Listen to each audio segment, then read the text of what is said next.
Clyde Fenton meets with a dairy farmer in Gravette, Arkansas to talk about the different aspects of dairy and how the industry is preparing for its next steps ahead. Welcome to this edition of The Philosophical Farmer. We're here today on Crawley's Valley View Farm because February is Dairy Month and we wanted to focus on dairy.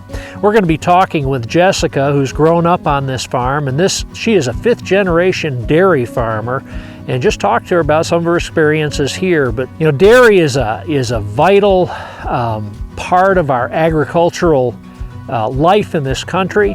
The milk and the cheeses that we enjoy come from the hard work of dairy farms. And so we're going to learn a little bit more about a dairy farm today as we talk with Jessica and tour a little bit here on their farm. So we are Crawley's Valley View Farms, Gravette, Arkansas. And about 1919, from what I was told, the farm got started piecing together at a time. It wasn't all purchased at once. And I mean, one of the fields, there's a document that was the field, I think it was 40 acres, was traded for 10,000 baby chicks. And that was just part of the business back then. We had an apple orchard, and we have laying hens and milking cows ever since. So I was in 4-H from 5 years old to 18 years old. It was a great experience. It's how I broke out of my shell because I was homeschooled 12 years. And so I did 4-H and I played sports and everything. We started off at county and state level with milking shorthorns, and then got to be a part of the National Milking Shorthorn Association. I went on to be a president through them, showed nationally. I ended up in Australia showing milking shorthorns through that association.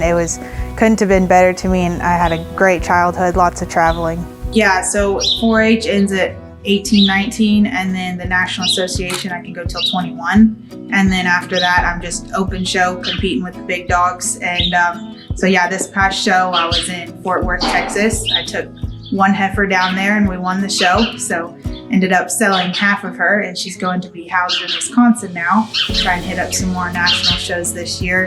So the milking shorthorns originated in England, and I was fortunate enough over the summer I went over there, and they call them dairy shorthorns there, and then beef shorthorns. We have beef shorthorns here too, but we call ours milking shorthorns. And basically it's still like originated as a dual purpose cow. They can raise fat calves, they can keep weight on, but they can still milk.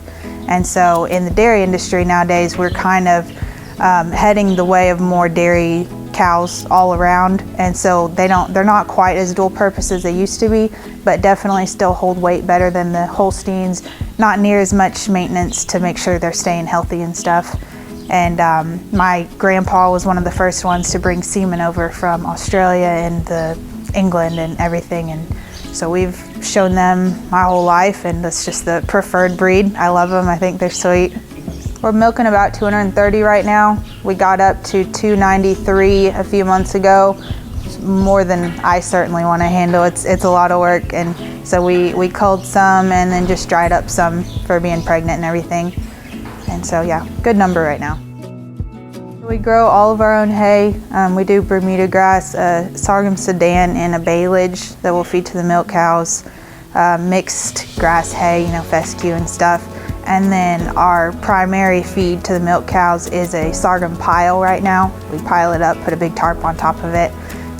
Normally we would do corn silage, but with the planting schedule and no rain, we ended up with sorghum this year. It's done really well. Our cows are doing really good on it. And yeah, just trying to get more milk. Obviously, a big misconception is that dairy farmers don't treat their animals well. They're just stressing them out, trying to get more milk. Just stressing the fact that they're the most comfortable cows you can be around. You can walk through the barn, they'll want to walk up and sniff you. You open the gates, they're ready to come in the barn, get milked. They love their life, very stress-free, comfortable life. We've really had a great time today visiting with Jessica as we have visited the Crawley's Valley View Farm. My hat is off to dairy farmers. There's a quote that goes kind of like this: cows never take a day off, so dairy farmers never take a day off. These guys work really hard to produce us milk and all the products that we enjoy from milk.